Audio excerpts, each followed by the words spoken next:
Hello and welcome everyone to episode 197 of One Piece at a Time, the One Piece read-through podcast where we read and discuss 5 chapters of the One Piece manga each and every week. I'm your host, Derrick, and I'm joined by my wonderful co-host and freelance letterer, Brandon Bovia. How you doing, Brandon? I'm doing great. 漫画業界の仕事をやっている Brandon Bovia と申します。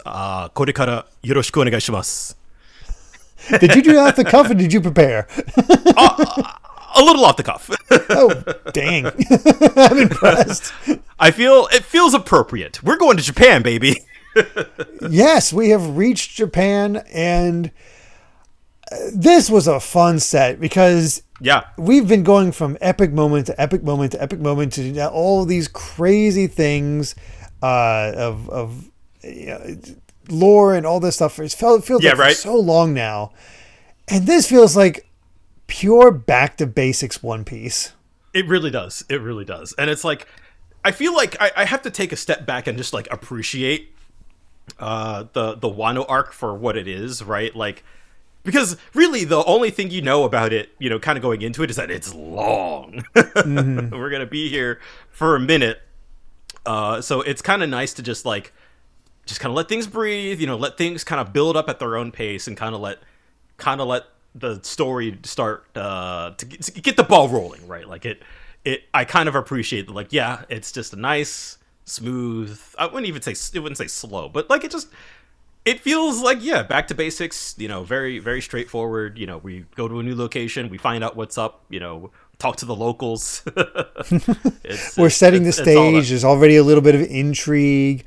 Our sort of first hurdle to take care of, already getting to see the gap between the haves and haves not, because we have that opening shot from when they first introduced Wano, and now we're seeing the rest of Wano, which is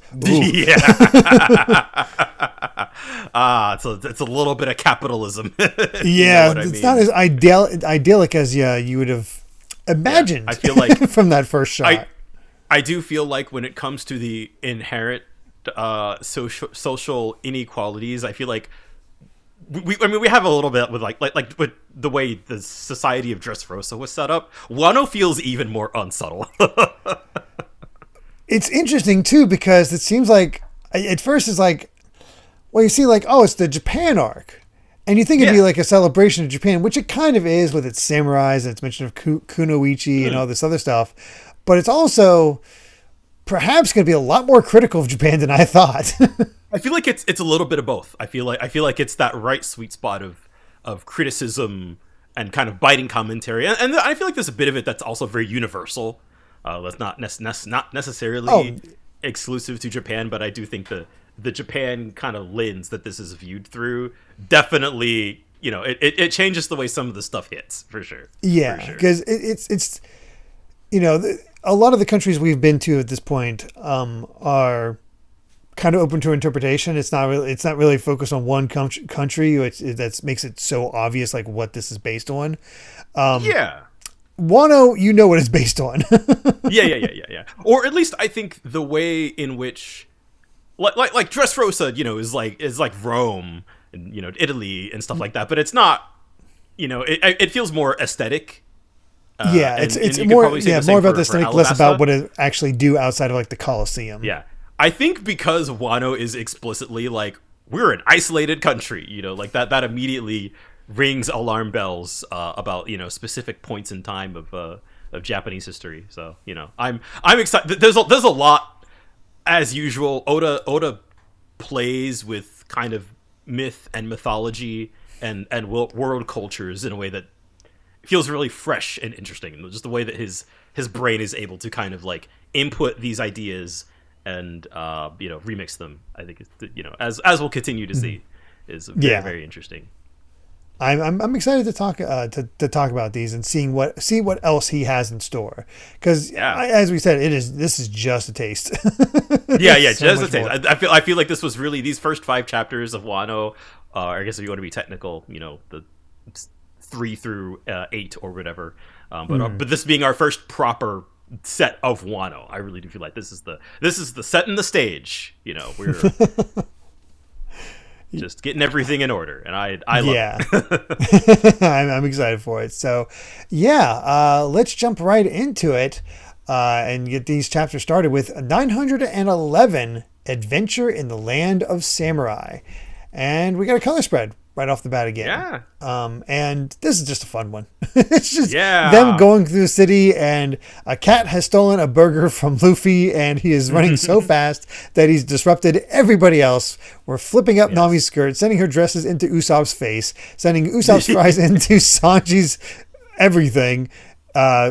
Zoro's getting a face full of burger. Brooks lost his head. Frankie's gotten hit by a package. Chopper is just flying away. And all the while, Robin's in the back, completely fine. Let me grab my hat real quick. Unbothered. Yep. Which is my queen. Perfect for every single one of them. This is great. God, there's so much energy in this one too. It's lovely.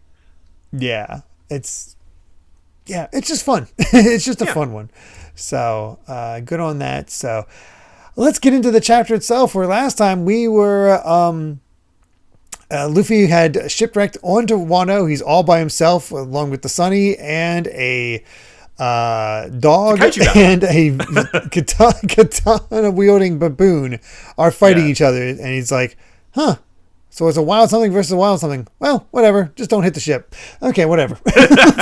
He's completely like, they're having a big old fight behind. He's like, whatever. It doesn't bother me. I don't care.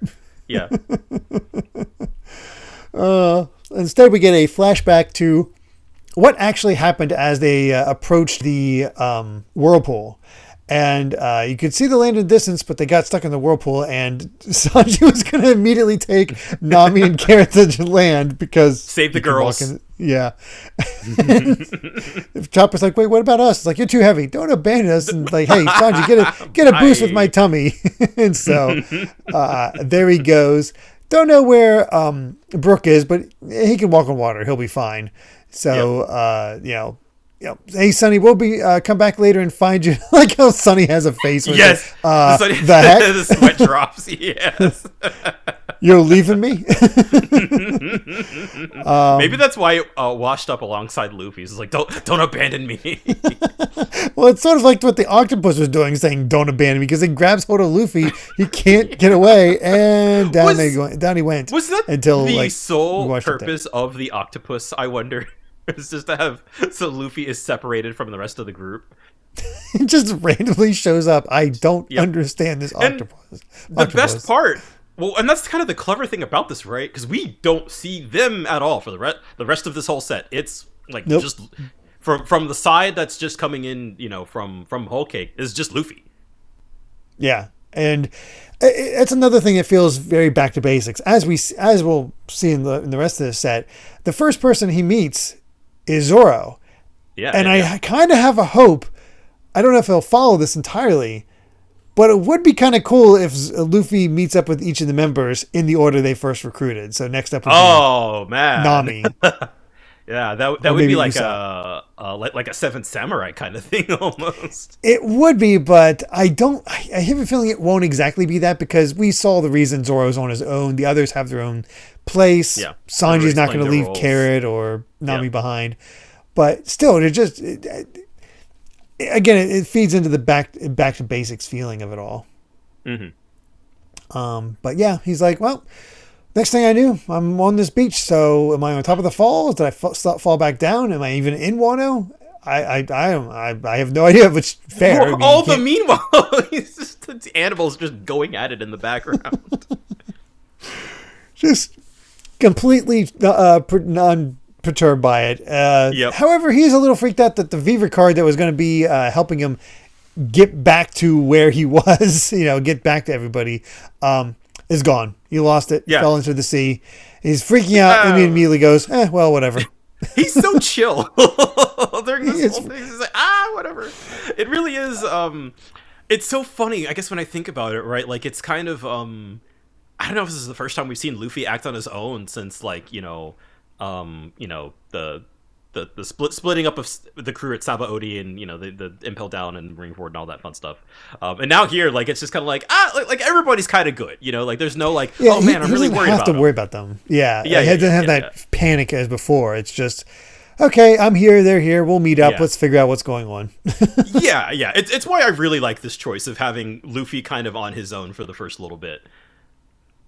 Yeah, I think it works very well. And immediately we get to see, well, something else is going on here. We move further inland, as it says, and something's going on. Somebody's getting kidnapped. It's like, let me go. Give me back my rice. I ain't saying nothing. It's like, no, I heard you say it loud and clear. You're a servant of the wicked Kozuki clan. It's like, that's a serious crime. So, and this is the part that really concerned me. Is like, you'll either be sold to the pleasure district or thrown in jail. You're not getting off easy. And when we see what this character is, who this character is, right. You're kind of like, hey, yo. Uh-oh. Really? No. Our first allusion to things maybe not so great in the land of Wano right now. No. And again, this person's just like trying to argue, and he's like, we're on duty, so forget it. Look, there's a ship on the beach, and there's my baboon. He still hasn't finished off that Komainu lion dog, which, is what it is based off of. So there you go. Yep. Komainu. Yeah, well, that makes more sense. Like Aka Inu. There you go. Oh, gosh. I was like, all right, we've headliner. Okay, we found it. There was a ship trying to illegally enter the country. How many are manning it? I don't only see one. I'll put him to sleep and put him back with us. So, good laborer for us. And we see him line up a gun to shoot Luffy. And as soon as he's trying to, you see this, and his next panel, Luffy just backhanding him from across the way. This is the other aspect of Luffy I really love during this set of chapters. He is on fire, kind of. Like, this is the 1.5 billion berry man who can see into the future. And of course, we're dealing with just all the mooks, right? And so, like, he is just, they are no match for him. And he's just kind of like, who are these guys all of a sudden? And of course, they're trying to, like, what's going on over there? You're going to get it. Like, they're trying to shoot him. And he is just like, just downing these guys left and right. It's a pretty cool scene too, because I love how he takes care of the other guy, where he kicks the head of the animal they're riding up into the gunshot range where it gets exploded point blank in the guy's face. So he takes out the animal and the guy at the same time. It's awesome. And then have this one panel of Luffy saying, this beach sure is noisy. And he has the freaking, when I see a smile like that little smirk type smile, that reminds me so much of the Legend of Korra. Like I associate it with the kind of smile she constantly has in that show. Yeah, it's the confidence. And there's like, even though we're in Emperor territory right now, I really do feel like, I feel like we're kind of coming off of a high, right? Like we escaped Big Mom and lived. We got that 1.5 billion berry. We got our second of the red poneglyphs. Got to get that third from Kaido and take out Kaido and help out all our friends. So let's do this. We got a new person. We got an idea of what we need to do. And then we get this, there's like, baboon, deal with the Koma Inu later, capture him. In fact, kill him. Consequences be damned. And the baboon goes for it. It's like, what? He goes like, sorry. Fuck. Yeah, just the Supreme King hockey on display. Like, it's just, again, Luffy constantly feels like the strongest guy in the room right now, which I think is just great. And of course, while this little mook is like freaking out, he gets gonked on the head by this little girl, who we introduced to Otama, who is hands up, surrender pose. And there's a detail about Otama I completely missed as I was first reading it, because a lot of times I just focused on the dialogue when I'm first reading, like doing my first initial read through of the chapters. But us talking gives me time to just really look at the art. And the first thing I noticed immediately with that is, oh man, she really is super poor. Like the patches. Oh yeah, her, she's in like a kimono, but it's all just patched up. It's all, it's all tattered. Like it's I feel like very, very rough shape. It's interesting. I don't remember exactly, but like she talks with a bit of an accent. I forget what accent it is in Japanese, but it's like, she has just a slight like southern drawl to her in the translation.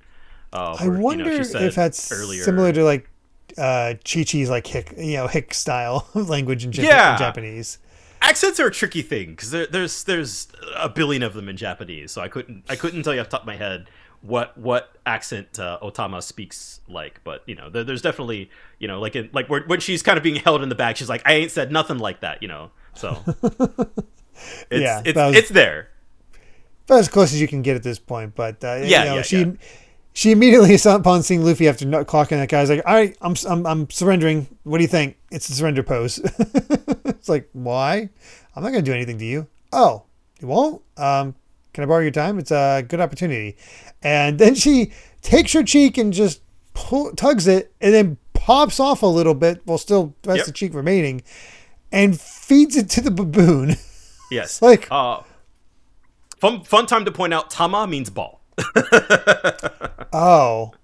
Well, she calls it the millet dumpling. Yes. Oh, millet dumpling. Oh, my God. Yeah. It's a dumpling. Okay. Yeah. I didn't put together. I thought the pling was her just making a sound for it, not what it all together. It just completely went over my head. But upon doing that, eating it, the baboon becomes completely pliant. Shakes with her, just tamed it. She's all good. It's like, all right, I finally tamed the vicious wild mountain baboon to be on my side. It's like, oh, you got powers. That's pretty useful. Anyway, what I want to know is, are we in Wano? It's like, oh yes, this is Curry in the land of Wano. And she immediately starts calling Luffy Big Bro. Big Bro. Of course. So I was going to say something about that, but I forget. I have information juggling syndrome right now, so I don't remember if Curry is a place that has been brought up before or not. I don't recognize it. Okay.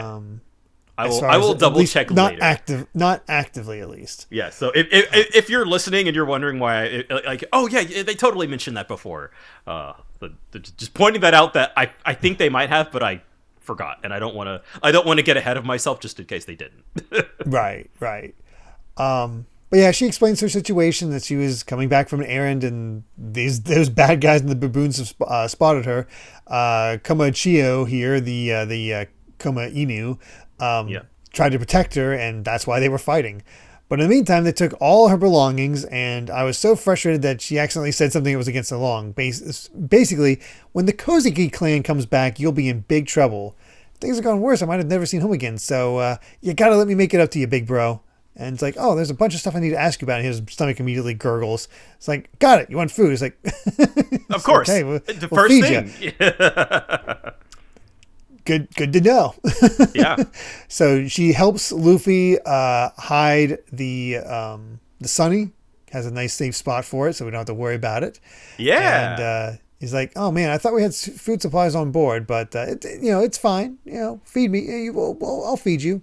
He's like, I've known pirates I like and pirates I don't like, so it's no big deal. And I like you because you're strong and nice. It's like, all right, well, either way. Yeah, and I love this. They're riding through the woods with the Komachiyo and our new friend Hihimaru, Hihi meaning baboon. Of course. The puns are just going to be all over here. It's just going to be. I'm gonna have to brush up on my Japanese to make sure I know all the puns. Oh no! But we find out that she lives almost by herself with her master, because in the future she wants to be a bewitching kunoichi. Yeah, female ninja. He's like, Luffy's doing his rude self. Like, yes, it's the of same course. sort of way he talked to like Kobe, where it's like, oh, you suck, you're a coward and you suck, when he first met him. This place is dirty. It stinks. It's like, that's kind of rude. He's like, is it still cooking? He's like, hang on, it was there. All right, there you go. Eat up, big bro. It was like, and got a nice big pile of steaming rice. Looking forward to eating it. It's like, hey, don't you want it? He's like, no. Kunoichi's got to be light and nimble. It's like, and he finishes it no time flat because that's Luffy. He says more. He's like, but I haven't got any more cooked rice, and that was the last of the pickles. I was like, that line from Tama is also a kind of a red flag. Yeah, and you get poor Luffy's depressed face, and he's licking the bowl. He's like, oh, then I was joking about seconds. I'm full now, thanks. It's like, you're a terrible liar. Immediately love the relationship between these two. Yeah, it's honestly adorable. It does have that big bro little sister kind of vibe to it. Mm-hmm. He's like, it was enough, but she did make it for me, so that Tama's all right. It was like, well, and there you go. This girl just made the ultimate ally. Because Luffy's about to be impressed even more because a guy who looks like a Tengu burst in with a sword saying, like, who goes there? It's like, wait, Usopp. Oh, wait, you're not Usopp. Wait, yeah. He sees the nose and thinks it's Usopp. And of course, this man is immediately mad because he's just like, you dared to eat the rice? And of course, Luffy's like, yeah, I did. It's a problem here. And he just, like, kicks him out of the house. And Luffy goes, like, rolling down the hill. He says, you imbecile. And Luffy, he's just gotta like wait, all I do is eat the food that Tama made, and this man in the mask is like, why would she cook for you? Do you know how many days it's been since she has had anything to eat? And you cut to her just like trying to like stuff her mouth with water. She's like, stop gurgling, tummy, that's a warrior shame. You're like, oh, she's just like Momonosuke. Mm-hmm. These kids kind of act alike in Wano, it seems. Yes. Oh boy. And we get her backstory. She weaves hats day in and out, earning just barely enough coins to survive the day if she sells the whole allotment. At best, she gets an occasional meal of crude millet, except for the 2 days a year that she's able to have rice, her day of birth and New Year's. I sent her to the market today to buy the rice for her 8th celebration, so why did you eat it? And that's when Otama shows up and being like, nope, master, stop it. Please forgive me for cooking the rice without permission, but he did save my life, and that's why. So please don't shame me for doing it. It just, you see his face is like, oh God, this girl. Yeah. He's like, I'll weave a bunch more mats. Have mercy, let me repay my debt to big bro Luffy. And she starts coughing up. Yep. And that's when you find out that she drank the river she was drinking from to calm her stomach's growling is polluted. Yep. It's the waste runoff from Kaido's factory. And, for a young girl like her, she might as well be drinking poison. There are safer places that she could live, but she chooses to wait here instead. And it's like, man, not only did you feed Luffy, you fed him the last of your food for your birthday celebration. You only get Luffy is not going to stop until he tears apart whatever this girl wants, piece by piece. Yep, he is going to make sure she gets it. I was just thinking, how long did it take in Dressrosa when Rebecca like fed Luffy and even by that point, she was plenty kind of like she just tried to kill him. Or she had talked nicely to him, but then she did feed him at one point, and then soon after that tried to kill him in order to have a better chance. But by that point, Luffy he was already like, I'm gonna make everything better for you. I'm going to topple the regime that stands in the way of your happiness. And now we have that same dynamic. Basically, one chapter into Wano with Luffy being fed this poor girl who only gets rice twice a year. The water's polluted, and just like it's done. It's over. It really does feel like everything we know about Luffy and how he acts. Like it's all here immediately. We just marked the toppling of this regime. Yes. And by the 3rd chapter of Wano, which is amazing. Post haste. Like Oda's like, you know what he's all about. We're just going to establish this right away. Give him that extra little bit of motivation. But there's also another connection because she's waiting here for a man who promised he would come back to her, a pirate by the name of Ace. Oof. Oh boy. Oof. Yeah, that's all I have to say about that for now. But yeah, what a coincidence, right? And we already knew that Ace was in Wano, right? Like that was, I think that had been mentioned during Marineford. I feel like that's where you learned the weave that hat. The weave the hat, and she weaves hats. He learned it from her. She taught him how to weave hats, and that's how he made the one for oars. Oh my God. The connections. Until just now. Wow. Yeah. One thing I'm just going to put out there, I don't think it's ever... Actually, no, I think they do explicitly say it, but just like... knowing now that Ace going to Wano, he was here in Wano for some period of time, and my first immediate question is, like, this was that, but when the time he went there, that was still Kaido's territory, right? Right. And so, like, where does the timeline, like, is Ace a part of Whitebeard's crew? Because then now you have somebody of an Emperor's crew invading the territory of another one. Like, I feel like I think we have a bit of a timeline here because of Otama's age, which I forget the exact ages here. 8. She's 8, and they say her 6. Age when he visited. So we'll go off that. We'll wait a little bit because they do say that. I just forget it offhand right now, so we'll wait on that one. But we end the chapter not with the revelation that she knows Ace, but the revelation that a headliner is like, the guy we lost the signal from the beach. It's all but certain that a group of people of indeterminate number has disembarked and come ashore. It's like, don't send the message up to Kaido yet. I will go.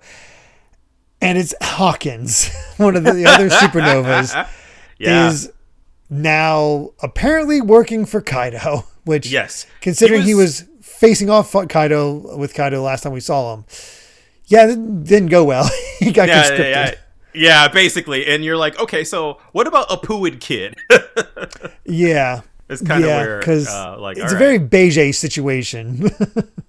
Yeah, it is. He tried to confront Big Mom and then... Yeah, you either... and that's... Yeah, like they had said before, it's like you either join an emperor or try to topple one.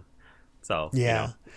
So, but also, I can understand meeting Kaido with him plopping out of the sky. You're just like, man, I was minding my own business. Come on. We were planning to take on Shanks. Right. Yeah. We didn't want Kaido. Yeah, we didn't want any of that. It does make me wonder though, because so we've had a little arc with Law. We've had a little arc with Beige. Mm-hmm. We see that I'm blanking on her name now. Bonnie, is doing something with the Reverie. Yeah, she's at the Reverie. And then we have Hawkins, Kid, and Pooh, and as we'll see later in the set, Drake, all dealing with Kaido. Yep. The only one we don't have any idea of what they're up to is Arouge, I believe. Correct? Yes, that is correct. So, yeah, I wonder if Rouge will come into play at some point, or he'll be safer later. Yeah, it really is interesting how Wano is already shaping up to be like, all right, all the other super. Oh, and plus, Killer, who's on Kid's crew. I don't think they explicitly. I feel like it's implied that he's also around. I mean, or was nearby. I think it's safe to assume based off of the confrontation with Kaido. Didn't we also see a thing with him like being captured or something like that? A Kid, like, wasn't he captured at some point? We saw something of that. I'm completely blanking now. I'm also completely blanking. Either way, it's it's interesting. Yeah. To say the least. It's becoming very clear that we got a whole bunch of supernovas. Just like Wano is just everybody's here. Yep. Oh boy. All right. Well, let's go ahead and continue on and see what the heck happens next with chapter 912, Amigasa Village. And we got another color spread. And I have to assume this is when the Olympics were taking place in Japan. Yeah. This would have been 2018, I think. Which I think that has to be around that time. Because, I mean, they're doing the sports. Luffy's the karate, Nami's tennis, Brook is soccer, Zoro's baseball, Sanji's swimming, Frankie's basketball, Chopper's boxing, Robin's equestrian, and Usopp is sharpshooting, of course. Yeah. Perfect sports for all of them. Like that all those make sense.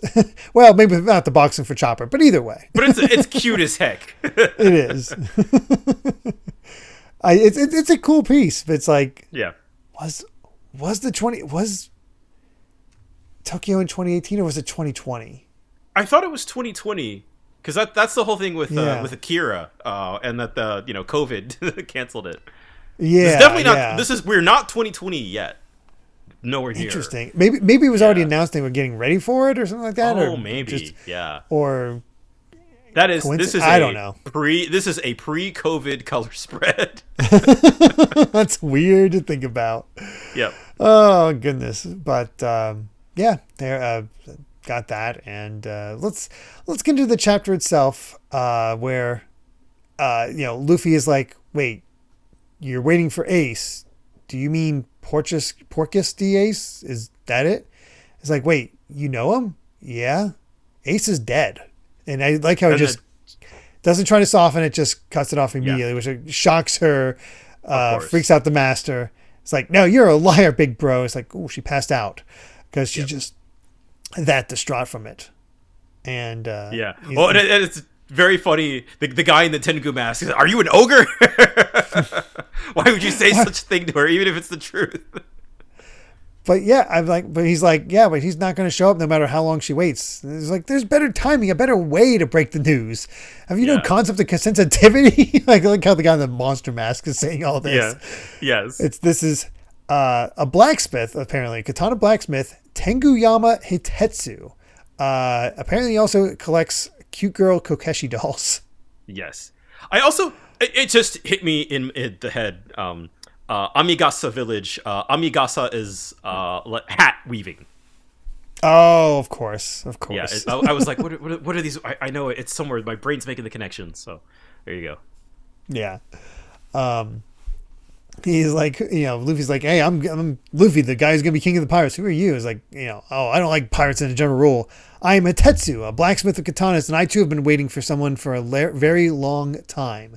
There are only 2 of us now, but this was once Amigasa, the village of woven hats. So they're going to help you out there, I guess. I wasn't reading ahead. But you see you got that pull out where the village is completely wiped out. Apparently because a new headliner by the name of Cross Drake attacked the village. Which DS, it's the Roman numeral for 10 in Spanish. I forget how I could call it X, I could call it Cross. Nope. Oda wants to change it up and have it be Diaz. I called him X Drake for like 15 years. I did not know it was the Roman numeral 10 in Spanish for. That is how would you know extremely that? recent. I don't know how you. I did. Makes no sense. So I just call him Drake. I can't be bothered. Yeah, it's Drake. And that's our connection there. So he attacked this village, and even the 5 samurai who protected their territory were wiped out. So Drake's pretty strong because we've seen that samurai no joke. At this point, the only place in the land of Wano that still flourishes is the flower capital where the shogun Orochi resides. Everywhere else, the countryside has been reduced to a lawless wasteland by the wicked deeds of Kaido's forces. It was nearly 4 years ago. The village was completely out of food to eat. Our people were beginning to starve. When all seemed lost for the village, a pirate ship washed ashore nearby. And the villagers tied up the weakened pirates. And we devoured all of their food and water for our own survival. And once we've eaten, the pirate captain easily broke out of his ropes. So 4 years. 4 years ago. We don't know exactly when Ace joined up with Whitebeard, because he was with him for a while. But I feel like You're 1 right. year or less, if he is the captain of his own crew at this point, is too short of a time to have him go from his own captain to being defeated by Whitebeard to warming up to Whitebeard to, meeting up with Luffy 3 years ago, roughly, maybe a little bit more, and being like, Whitebeard's the greatest. I'm looking for Blackbeard and to defend his honor. I feel like he, at this point, had to have been joined up with the Whitebeard pirates. Mm-hmm. So, yeah, estimation. It does get you thinking about the order of events here. Mm-hmm. For sure, and we don't get to see his back. If we get to see his back, if we saw the tattoo, that would seal it. But yeah. But yeah, he says, they said how they feared retribution, but he's like, we can go get some good dessert. And he's like, well, we were stunned. And after all of that, our lives have been saved by these shipwrecked pirates.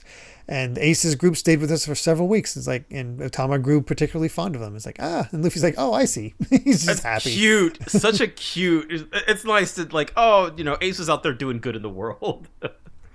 He's still Ace. And I like I like that even though Ace is gone, we're still getting Ace in bits, you know? Yeah. His legacy and sort of the influence that he has on people. That we literally have this little girl who's, to the danger of her own life, was waiting for Ace all this time. And it can, you could tell how news doesn't travel into the land of Wano very easily if, she had no idea. Mm-hmm.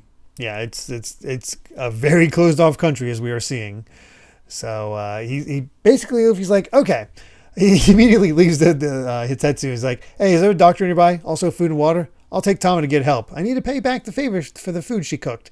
And here we go. Hitetsu hooks him up. He's like, gives Luffy a kimono. Like, oh, I like the armor and helmets too. And he's like, it's like, what fool would wear such things on a normal occasion? No, your strange clothes will stick out. I cannot visit the town for reasons of my own, so you have to do it. You'll have to borrow the money for it somehow.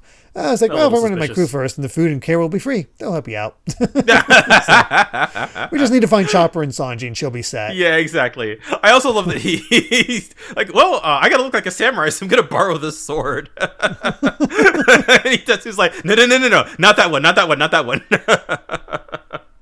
It's disrespectful to even touch that blade without reverence. That was forged by my forefather, Kotetsu. It is one of the most famous weapons in the world. It is counted among, we haven't heard this term in a long time, but the 21 excellent grade swords, Kotetsu the Second. Which doesn't... Does Zoro have Kotetsu the First or the Third? I can't remember. It's been so long. The Third. He is the Third. God. I'm so bad at Zoro's sword lore.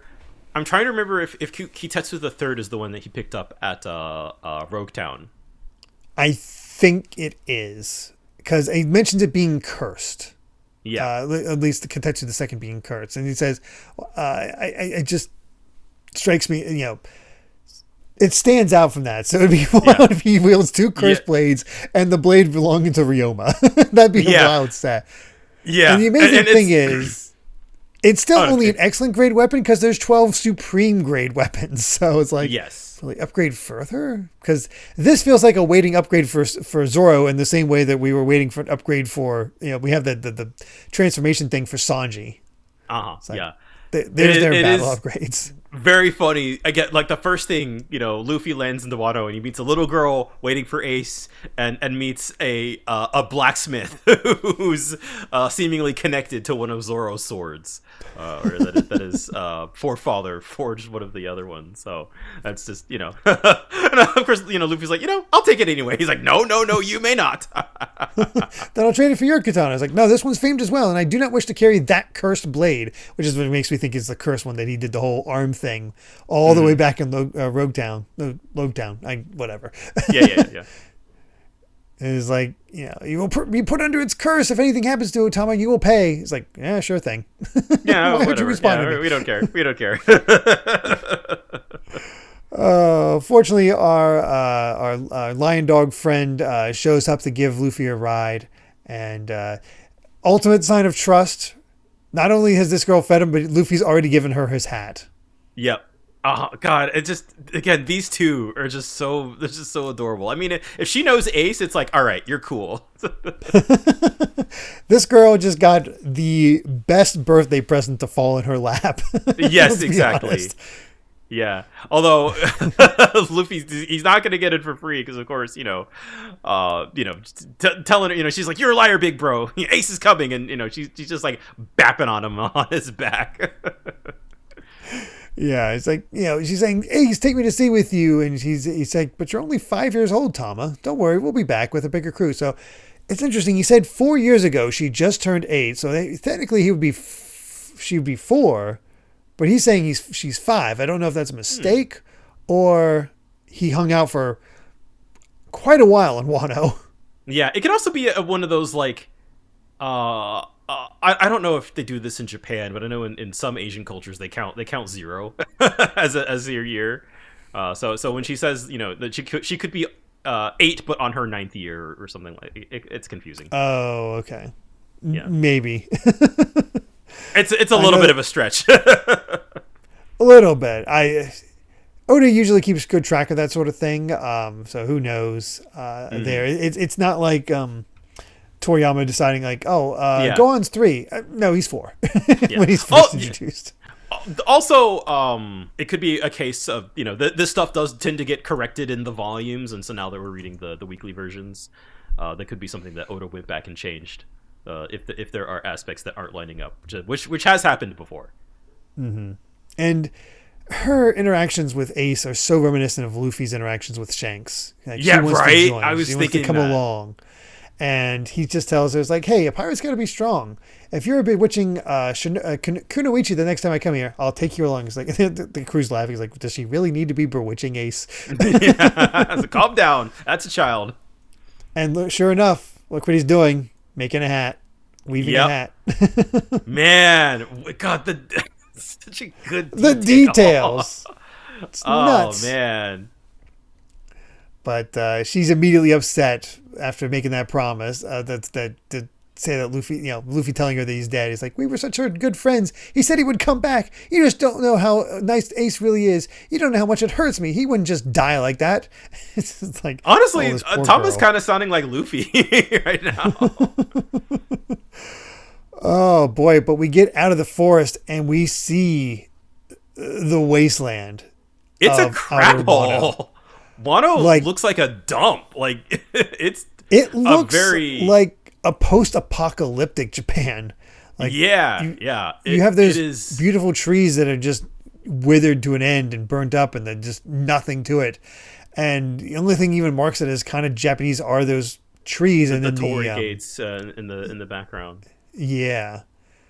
So it really, I think it's really cool that Oda, I feel like he really kind of toyed with our expectations here, where our first shot of Wano was like the beautiful shot of the flower capital, just sakura petals flowing through, and you're like, wow, this place is the natural beauty, right? And now it's like, no, here's, and again, I feel like kind of like with Dressrosa, right, where there's sort of like the reality versus the expectation, almost in a almost in like a tourist kind of sense, right? You have the how you present your country outwardly versus sort of like the real problems that you kind of try to shove under the rug. That's a fair way to put it. Mm-hmm. And at first Luffy's like, it's not so bad. There's a boar and a tiger and a sharkadile. Yeah, like, let's just eat those. And Otama just says, well, all the samurai who are powerful enough to do that or either got captured or turned into bandits. Plus, the animals drink the contaminated water, so eating them is poisonous.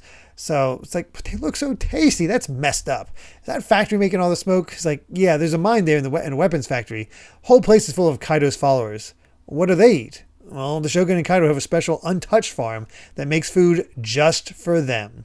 Mm-hmm. Boy, are we getting topical again. Yeah, right. So they got all the clean water and rice and fish and meat you could dream of. And it's like, okay, they do have food. And then Otama's still kind of weak from all of this because, still kind of poisoned. We don't have Reiju around to help out with that. Right. So her fever is getting worse. Luffy has to get her to a doctor. So, well, if the bad guys have all the food and water, that's convenient for me. Let's go get that food and water. Down with the bourgeoisie. And all of a sudden he hears in the distance, forgive me. Wait up, woman. He's like, wait up, woman. Is that Sanji? No. I feel like that's somehow worse than like assuming that anybody with a long nose is Usopp, is anybody chasing after a woman is Sanji. And so somebody's obviously chasing this woman when he sees someone else running up from the side and takes him out all in shadow. Can't really see him. It's like, oh, that guy's tough. What is he, a samurai? And he gets up closer. And the woman's thanking him. Is like, well, thank you for saving me. He's like, I only did it because I wanted their booze. Verily. Like he's trying to talk traditionally. And all I can do is think of to do is put verily at the end of every sentence. Yes. I think in Japanese it's the dekozaru kind of thing. The very, very old timey samurai speak. And hey, that guy drinking the booze, that must be Zoro. And turns out, yeah, it's Zoro. All right, here we go. And I love this. I love this for two reasons. Because of course, in universe, it has been a little while since these two met up. In real life, Zoe was like 2 years ago from this point. So this is Zoro's like first on-screen appearance in about maybe a little under 2 years. And so just that first little like hug, like Luffy just glomps him. It's so wholesome. And he's like, yeah, it's been forever, verily. And just the excited look on Zoro's face. Yeah. It's really cute. He's like, is everyone else here? He's like, yeah, but we got split up. But I bet they're fine. Yeah. At this point, we're not worried about anybody. Nah, they're all good. And it's like, you can take. It's like he wants some meat from Zoro. He's like, you can take as much fish and meat as you want from around here, Luffy. It's free for all. No worries about food. He's like, well, you better be careful. The water around here is poison. And meanwhile, he's eating some of the They're meat. just eating it. And Zoro's like, no wonder my stomach hurts.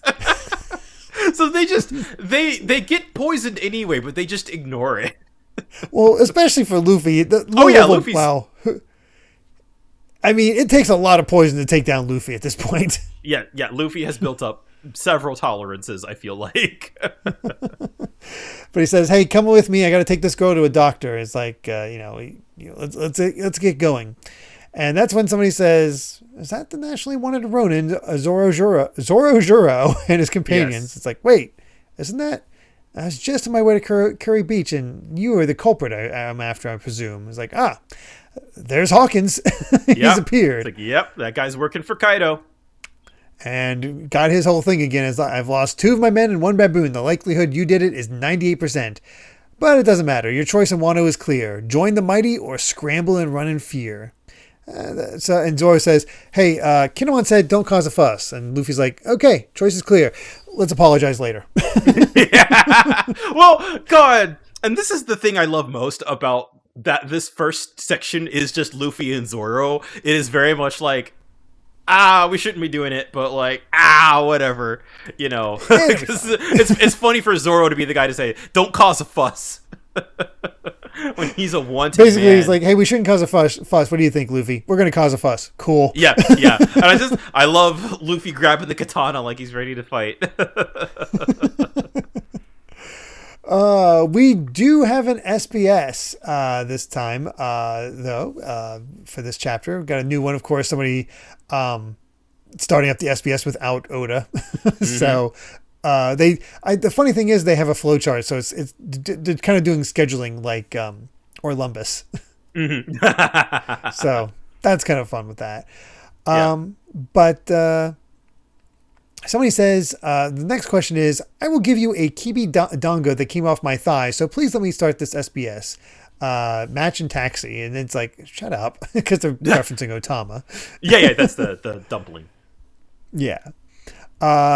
Next one has a little bit more to do, because, got to get silly to start these SBSs. Yeah. Says, in chapter 825, Chopper happily ate the cotton candy snow that fell from the candy cloud. If erotic books fell from the sky, what would Odachi do? I'm like, I was waiting for an innocent question for this. And I get to the second half, I was like, oh, what the hell? No. And Oda just says, yay, opens wide, choo, choo, choo. Well, I messed up. If I eat it, then I can't read it. Jesus Christ. I mean, you got to watch what you consume there, Oda. That's true. You are what you eat. And finally, when Luffy and Usopp see robots, their eyes sparkle. When it comes to the super cool Law, what sort of reaction would he have? And Oda says, like this. I mean, just imagine if a robot appeared before his eyes, of course they would become like this. And it's basically him turning his head and having the sparkle the same way. So he's taken in by giant robots as well. It's canon. Look, all boys, all men are boys at heart, and all boys love robots. All boys love robots. So, there we go. All right, well, let's go ahead and get to the next chapter. 913, The Crane Returns the Favor. And time to check back in on Orlumbus. And it's an hour later, 5 p.m., and he says he's given a hero send-off. But his big pirate debut was a failure. It's like, no, this is Luffy's crew. You did exactly what Luffy would do. Yes, exactly. It was an accident, but, in the best kind of way. Look at all those supplies they left, and they patched up the buildings. It's great. I kind of love Orlumbus. And we start out with Hawkins giving a piece of advice. It's like saying, yeah, you better not sight here. Are you aware who controls this country from the shadow? And Zoro says, nope, don't know. And Luffy says, it's Kaido, and I'm here to whoop his butt. And he's like, shut up, Luffy. Kid-son, we're not supposed to know that. I was just kidding. I don't know who. Yeah. Of course, we're wasting time. Poor Otama is still, she's not in great shape, so we got to take care of this fast. Of course, it's interesting, getting, Hawkins, he's got his card out. We get his little title card, worst generation, bounty, 320 million. So, he's, I guess, relatively he's around a little small potatoes. But I think Beijing was also in the 300s. Yeah, it doesn't seem like his bounty went up too much, but it is still around the level of Zoro. Yeah. So, it obviously, I think Zoro's a bit high, just deserving a bit higher than that. But the rest of the Straw Hats kind of need to catch up to Luffy. That's true. Yeah. It is. I feel like Luffy's is maybe a little bit inflated. Again, possibly Morgan spreading his propaganda, but also the misunderstanding that the attack on Big Mom was all part of his plan. True. But Hawkins says the probability of you being alive 1 month from now is 19%, because he's all about those cards still. And that's when Zoro sort of ignores it and just says, and notices the fact that Luffy has a sword. He's like, where'd you get that? It's like, oh, it's a very good blade, right? It seems like a famous one, so let me get him. That's what right. Time to fight. I love Zoro's like, no, wait, let me see it. You don't even know how to use it. And then Luffy throws the scabbard. It's like, Zoro's like, don't throw it. She's like, all right, Luffy's gonna fight with a sword for the first time. Yeah, he's gonna slice and dice him. So he prepares his gum pistol. He's punching a guy while holding the sword. Is one of my favorite gags. It's so stupid. It's really good. Oh. But even the lizard tries to get Luffy, and Luffy just grabs hold of his head and tosses it at Hawkins. And Hawkins uses his sword, straw sword, to pierce the thing and sort of become straw-like. It's kind of odd. Like, it's a wild look. It's kind of a weird visual effect. But I love Luffy's not been too kind to animals this set. He's like, oh, no, I feel kind of bad for that lizard. But Zoro goes in for the kill and slices Hawkins across the head. He's like, oh, got him already. And then all of a sudden we see some guy nearby take the damage instead. Like, he starts bursting with blood. And in the background, I'm pretty sure you see his head lop off, like, or a section of his head. Like, dead.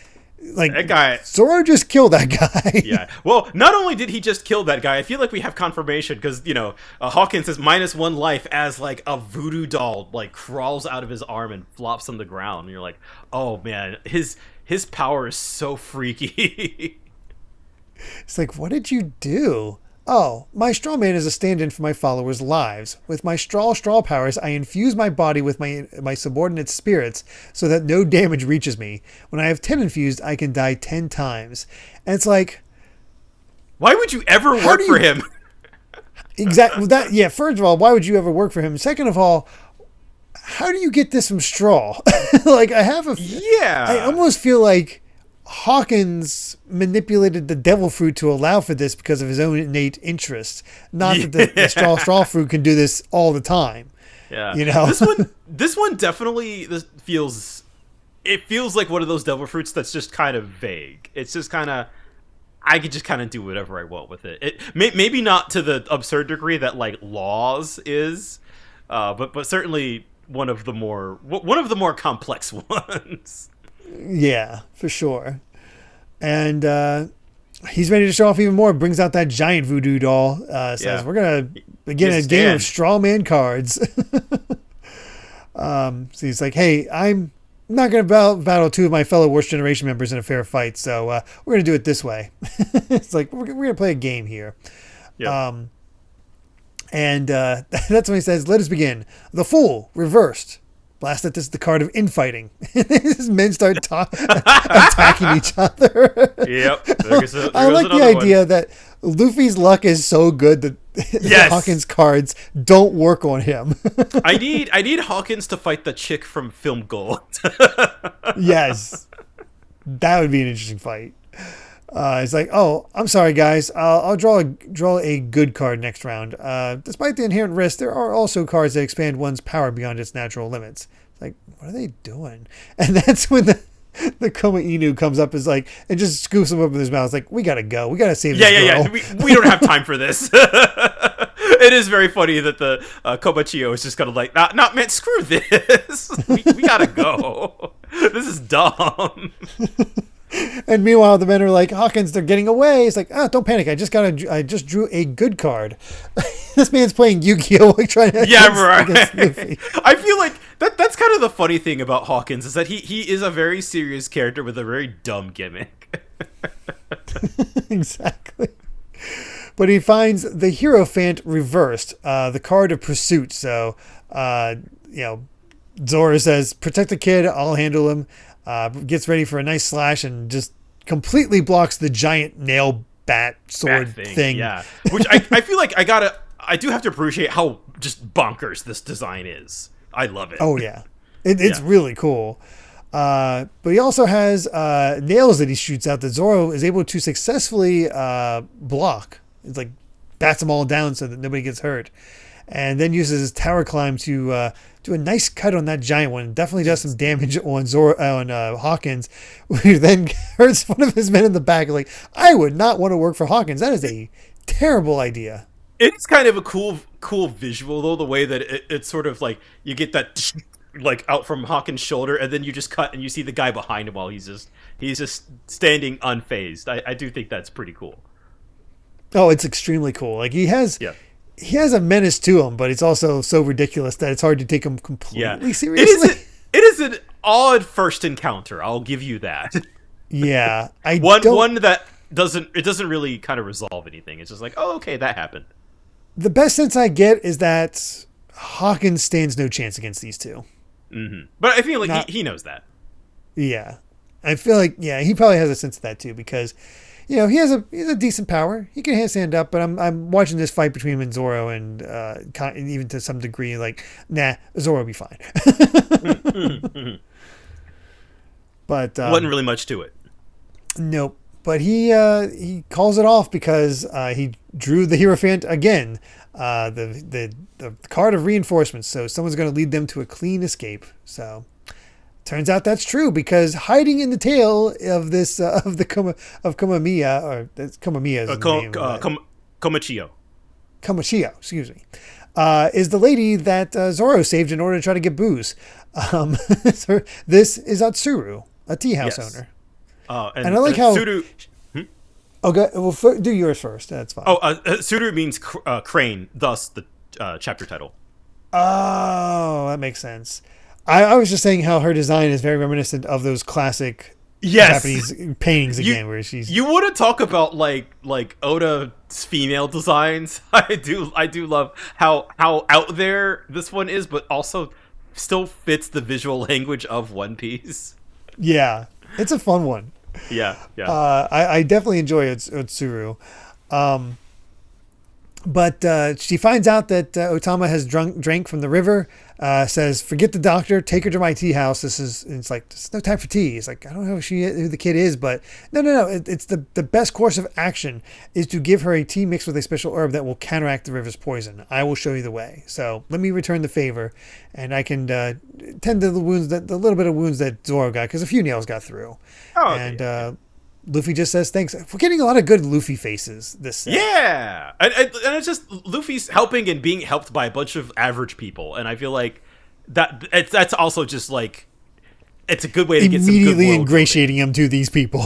yeah, exactly. And it's like you already know we're gonna help these people. We already see how much of like a complete wasteland, the non-capital parts of Wano are like, and it's like okay, we're gonna start seeing kind of what daily life is like for these people and why we should help them. Mm-hmm. And they arrive at Okobore, the town of leftover scraps and curry. And somebody's talking in the town. Is like, you can't bring protection. I'm willing to help you out. Come on, Okiku. It's like, all you have to do is be my wife and you'll never have to work again. You can eat all the fresh, clean food from the farm you want every day. And this very cute girl is just saying, nah, I'm far too below your social standing. If you're not ordering, would you please take your leave? It's like, I don't want any of your food. And he's like, who wants dumplings and tea made from leftover scraps? He's like, I'm the famous Yokozuna in the big city. Urashima, the greatest sumo wrestler in Wano. He's a big dude. He is a big dude. and I feel like the implication, if the offer is like, I can get you some food from the farm, right? So he's got connections. So it seems. It definitely seems that way. And he's courting the tea house waitress Okiku, as we saw before. We got a little proper introduction there. Is this it's a love bang? Like, it would have been doom at this point with her, but instead it's like a lovey-dovey. Like, bang. Yeah, bang. Ding, ding. Yeah, no, if you notice, we've been getting them. There's still some dooms here and there, but we have to have the Japanese flair whenever we can get the chance. Mm-hmm. And then she immediately ignores him because here comes Otsuru. She's immediately starts saying, "Hey, brew up some evil purging herbs. Otama drank from the poison river, so let's get right to it." And happens to be nearby on top of a mountain. There's Beppo and the two twins that we always see as part of Law's crew. Yeah, it's like, so it's good to know. God, it's the Straw Hats. Should we get them before trouble starts? You're gonna stick out Beppo. Yeah, I like Beppo's. I love Beppo's look. Yeah, it's great. Of course, I love that. Now that they know that they're here, it's like, oh, they're gonna cause trouble. Let's try to avoid this if at all possible. They know they know what happens. Yes. Oh, goodness. We do have an SBS before we move on. First up is a question about Karu. It says, why is Karu staring so intently at Leo?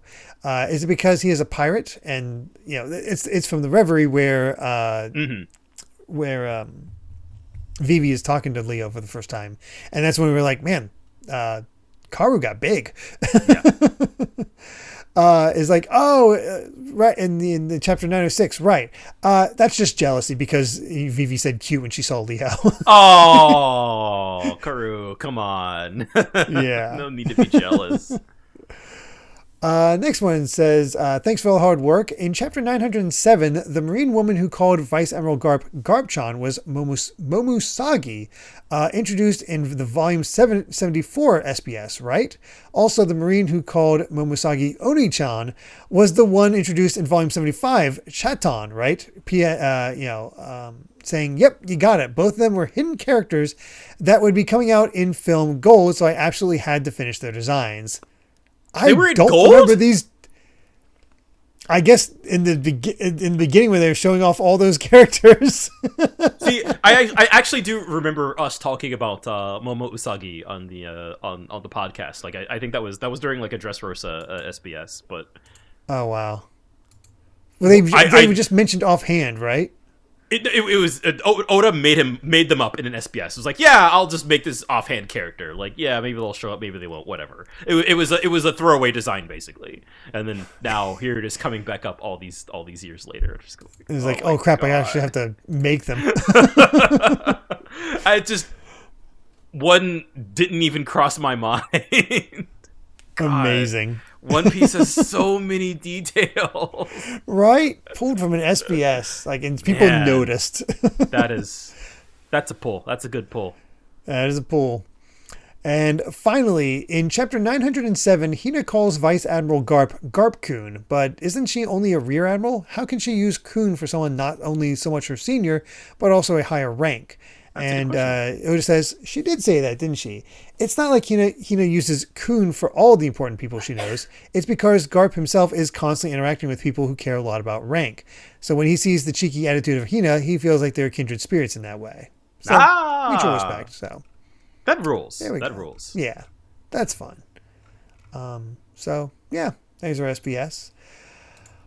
I love how we got one that just completely shocked you. That blew my mind, man. I feel like, especially due to doing this show, I've got a lot of One Piece loaded in memory at all times, but there's some stuff that just falls through the cracks, and that was just one of them.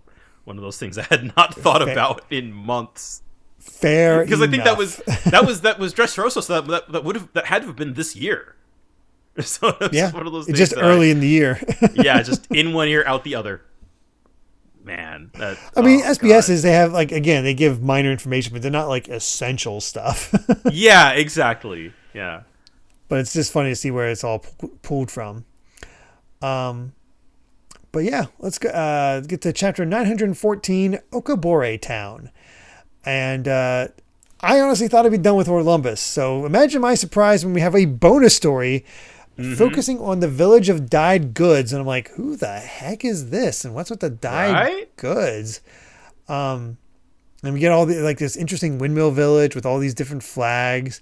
And I love how I look up at one and one just seems to be the Apple logo. Right. Yeah, okay. All right. Like, all right, sure. That. Yeah. I was like, who is left? I was so confused. We'll come back to this next chapter.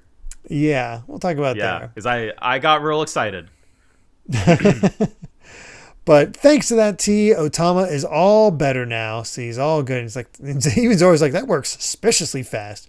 Well, the evil purging herb is very effective medicine, but it hasn't completely removed the poison from her body. So don't drink from the water from the river anymore. So, yep. And immediately her belly gurgles and she goes to get drinks. You know, that's the warrior's shame, so she has to go drink more water. Of course, of course. Oh, these dang Wano kids. All about their honor. Also, turns out Okiku is way taller than we thought. Yeah, also she's huge. Also, her name is another pun. Okiku means big, basically. You couldn't tell because she's being measured up next to the set. Right next to Urashima, who is massive. Yeah. It's just, I love Zoro getting patched up. He's like, thanks, dang, you're huge. And Luffy's like, that Big Mom was way bigger. Like, God, these two are just so stupid. I love these two together. Yeah. And they're immediately like, there's something weird about her. It's like, forgive me for not introducing myself earlier. This one's name is Okiku. It's like, this one? Which is a nice little hint that I did not pick up on. But it's this one. Huh. And I think I don't want to be wrong. So forgive me if I'm wrong, because I don't remember. I think the pronoun that she is using in Japanese is sasha, which is a... We'll get to it. Mm-hmm. But they're distracted from that by Otama calling out, I can't do it. You got to take it away. I can't even pay for the medicine. There's no way I can afford this nice Oshiruko. And it's like, no, I don't care about your money. The sweeping porridge will make you feel better. It's like, I know that you and Okiku haven't had anything good to eat either. I can't accept your food after you already saved my life. I can't do it. I promise I'll pay for the herbs. And I love when Otsu just like, he grabs hold of her, like starts shaking her around. It's like, silence. What kind of woman sets out food for a hungry person and then takes no thanks, I'm not hungry for an answer. If you don't eat this, I'm just going to dump it on the side of the road. So, you know, eat it. Man. So far the side characters we're meeting in Wano are so good. It's all like we got a Tengu guy and 3 vastly different women, all interesting in their own right. Like it felt like Otsuru could be the most throwaway of them. Yeah, but she's got a really nice kind of caretaker personality of her too. Yeah, honestly, I can almost consider Okiku as a bit of a throwaway. It's like, oh, just cute waitress. But as we'll see in the next chapter, not quite. Not quite. So she's just sitting there looking at it. They're just waiting for her to eat. And it's like, and Luffy just says, look at you, right? It's your birthday too. Is that true? That's what I heard. So she drinks it and just gets this such a happy smile on her face. Like, it is so adorable. Especially knowing that she's, you know, and that Luffy's like, you never had that stuff before? Never. And so it's just like, just her getting this, just, you want to see this little girl get whatever kind of like shred of happiness that she can. It's like, it even has mochi inside. What an extravagant food. I'm not worthy. And it's just like, oh my God, how poor is this kid? Oh. Like, if this simple thing is like so extravagant for her, it's like, oh no. Yeah. It's like, I'm not worthy. I'll never have such a nice birthday again. Sorry, master. I do love nice detail. Nice to explain, but the dumplings apparently that she could make don't fill her stomach. So which is fair. Which I think that's that makes sense. You can't just feed yourself indefinitely. But this that panel of her just like crying and smiling and just the way a normal kid would say like today's the bestest day ever. Like my heart breaks. I love Otama so much, but must protect. Yeah. Yes, that she is absolutely must protect, especially because you got that nice little sniff from Otsuru. It's like she's so emotional. This poor kid. Mm-hmm. And that's when they explain that there are children just like her all over Wano. Poor little kids like her, unable to eat a decent meal. It's like Luffy says, he's all like in a huff. It's like they can't even eat a decent meal. At least when you're grown up, you can handle eating poison. No, you can't. Yeah. So he's immediately getting upset by the sound of this. Again, and I feel like once Nami finds out about these kids, she's definitely going to be gung-ho about all this as well. Absolutely. Yeah, no, I feel like, of course, Luffy's already on board. And of course, how things shake out, we remains to be seen. But I feel like there is no problem of like getting all the Straw Hats on board of what we need to do here. No, not at all. So it's like, you should be able to get all the food you need between the sea and the mountains and the forest. It's like, well, if only we didn't ruin them ourselves. It's like, you're nice. What are your names? I'm Zoro Juro. I'm a Ronin. I'm Monkey D. Nope, he's Luffy Taro. What he said? I'm Luffy Taro, verily. Yes. Of course, Otsuru just immediately clocks him like, oh, you're both from across the sea, aren't you? You speak strangely. He's like, oh, they've got your accent, you can tell. It's like, oh, I'm new to this town. It happens. So Kiku's only been at my place for a month. So, what's with the, and they basically, it was time to get a history lesson. It's like, what's with the name, town of leftover scraps? And it's quite literal. Everyone in Ukabore hopes to live off the scraps from the nearby town of government officials. And that's when Luffy's like, they said that Thomas said there's a place that has food without poison. You see the mountain without the smokestacks? At the peak, there once stood a building by the name of Oden Castle. That was 20 years ago. And they're like, that sounds familiar. Yeah, right? And of course, Luffy's like, I've heard that name before, but where? What is that all? We know. Yeah, we know. We know. So until 20 years ago, the land of Wano had been ruled by a family called the Kozaki clan. There's a large farm at the foot of that mountain that the late Lord Odin created to feed the people of Kuri good, healthy food. And let me tell you, he did not create a paradise farm just so that Orochi and his minions could hold this country's food under their thumb. And Luffy's like, oh, is that where all the non-poison food is? It's like, yep. That's where it's safe, tasty, clean water, clothes, all belongs to Shogun Orochi.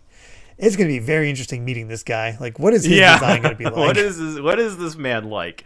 But it's very clear. Like, I feel like, again, just the most clear-cut way possible. We have the haves and the have-nots, and that we have this whole town of people who are just living off of waste, basically. We have the they have to dumpster dive to survive. Exactly, right. Like, it is, I feel like it is just as, we're laying it on as thick as possible. It's basically Luffy's hometown. Yeah, exactly. Yeah, I feel like it's another place where it's and it's also interesting too, right? Because I think the difference with Wano is that, I guess it's like, the Orochi, who unclear if he is like a pirate or part of Kaido's crew, but is like the ruling class is they've taken over, but like, and that he seems like he's more backed by Kaido, so it feels sort of like this is sort of the end game of like pirate governance, right, as opposed to what Doflamingo was doing in Dressrosa and what Crocodile was trying to do. So this feels like it's already happened. It's been happening for like 20 years. We had to keep up appearances. We don't need to keep up appearances. Exactly, right? Like, you've got the backing of, one of the strongest pirates in the world. So yeah, it's basically saying we get what we need to barely survive. And then all of a sudden, an arrow flies out of nowhere and nearly strikes Otsuru in the head. And if not for Zoro just doing a badass, just like, nope, stop that so thing. Cool. So cool. And they're like, who's there? And it turns out there's a Batman up in the sky. Bat-man. It's very different. Yes. Where we get some very important details here. I was like trying to figure out the way this works, because we had headliners and then we had gifters. They were mentioning headliners before, and Hawkins was described as a headliner. But then we have Gifter, who is known as, is a Batman who has the bat smile fruit, not bat fruit, bat smile fruit. So this is a false devil fruit, and we get to see the results of that. And it looks like, if I had to guess, gifters are the ones who were given the smile fruit, and headliners are the ones that have actual devil fruit. If I had to guess on how that works. I think so, and I'm only saying that because I don't entirely remember. Fair. I think let's go with that for now, unless it's contradicted later. But I'm struggling to remember exactly like the hierarchy of Kaido's crew here. But we're definitely we're getting there are a lot of different categories of people. Oh boy. Yep. But he's basically shouting out, like, I heard you badmouthing the Shogun. And Zoro's like, okay, you heard it. Is there a reason to take her life? She would have died if it had hit her. Like, he is upset about this. Yep. And it's like, as long as you live clean and smart, you won't get in trouble. But if there's one thing Lord Orochi doesn't suffer, it's rebellious ideas. You'd better watch your back. We're on the search for thieves at the moment. Food's been stolen from the farm over the last few weeks. That wouldn't be you, Ronin, would it? And he starts firing arrows, and Zoro's just blocking them all. Like, oh, yeah. Just, yeah. It's like, wait, a one-eyed Ronin? I've seen your likeness on the town notice boards. Who the heck are you? And that's Otama shouting that. Who the heck are you? Because Otama just got kidnapped by another gifter, Gazelle Man, with the gazelle smile fruit. With Oda loves having characters wear fishnets. He really does. Men wearing fishnets. Which I feel like is not very productive to running. I don't know if that's just me. I feel like seem to be.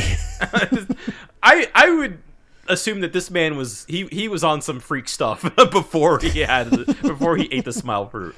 But it is also interesting that we're finally kind of getting to like some of the the consequences, right, of what we've been hearing so much. We've been rising up the ranks, dealing with the smile fruit and the sad and the factory and all that stuff, and it's like we're finally actually getting to some of the folks who are we're going up the food chain, basically. Yeah, we get to see some of the results of what Kaido's been working towards. Yeah, exactly. And also seeing the consequences of what it actually has for the land of Wano, right? Like, of him building his armies, basically, like, I have to turn this entire country into a wasteland, and consequences, the schmonzewinces. Yeah. Well, our Gazelle Man here is super fast. He can run 200 kilometers per hour, so he is long gone with Otama. Yes. But the first one to give chase is not Luffy. It's Okiko. Okiku. Yeah, Okiku. Okiku. I'm doing my best to keep track of these names. I feel like I've done okay at this point, but yeah. Okiku. Yes. So she jumps on the Koma Inu and goes to go take after. She's like, wait a second. And Zoro immediately says, she just took a katana. And Zoro is just like, she said she can use a sword, but I've never seen it. And Luffy manually grabs one and says, hey, dog, wait for me. And Zoro grabs onto Luffy. He's like, there they go. They're coming to join. And of course, Otsuru is like, did his arm stretched? I kind of weirdly, I really like the range of expressions we've gotten from Otsuru. She's a very expressive character. She's got a very fun design. Mm-hmm. It's like, why are they going after the kid? Well, we don't know, but we have to get her back. And that's when our Batman here starts firing arrows at the group. And it's like, oh, they planned this abduction. And that's when Okiku is like, seems clear the destination is the official's town. There are 3 headliners in that area: Hawkins, Hold'em, and Speed. And she's got the whole notebook out, like she's taking notes. Oh yeah, she is taking the notebook out. And roughly 30 warriors with powers gained through mysterious artificial fruit. So, And, who are you? This one is a samurai. That's badass. He ties her hair back. Is like, oh yeah, sweet. Yes. All right. It feels like immediately, because, when we first saw her, she's so meek. And, she just seems like a cute, normal, wholesome girl. And then now it's like, all right, lock in. Oh gosh. And Gazelle Man's reporting in to Master Hold'em. Got the kid from the report, the one who tamed the baboon. And we get to see this Hold'em, which honestly, with the tongue sticking out like that, kind of reminds me of just from that shot, it reminds me of Peckham's. Yeah. Oh yeah. I mean, hey, yeah. So, yep. It seems like she could be useful because she has an ability somehow. So Okiku is like, hey, Luffy, Zoro, we must charge right in because up ahead is Bakura, the town of officials and pirates. They're like, let's go. All right, let's do it. We're just immediately. And of course, we cut... And they're, Captain, we've got trouble. It's Straw Hat and Roanoke. They're heading into Bakura Town. And here it is, Law. The Straw Hat's in Wano. It's like, he's going to cause nothing but trouble. Yes, exactly. We've got to stop those idiots. So, Law's found out. He's panicking. It's like, oh, God. Not again. Yeah, basically.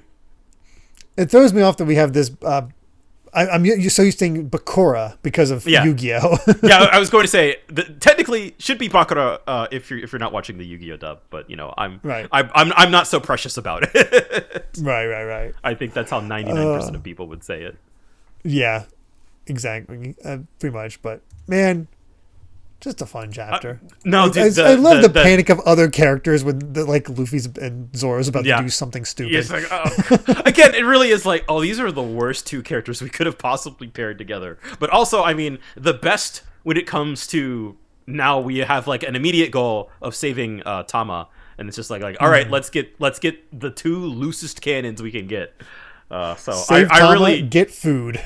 I really love how quickly the action and the stakes have ramped up, and how effectively, we're still just a few chapters in, and it's like immediately, the inequalities at Bear are just out in the open. We now see that I feel like this is a step above even kind of like the surveillance state almost that Dressrosa was, right?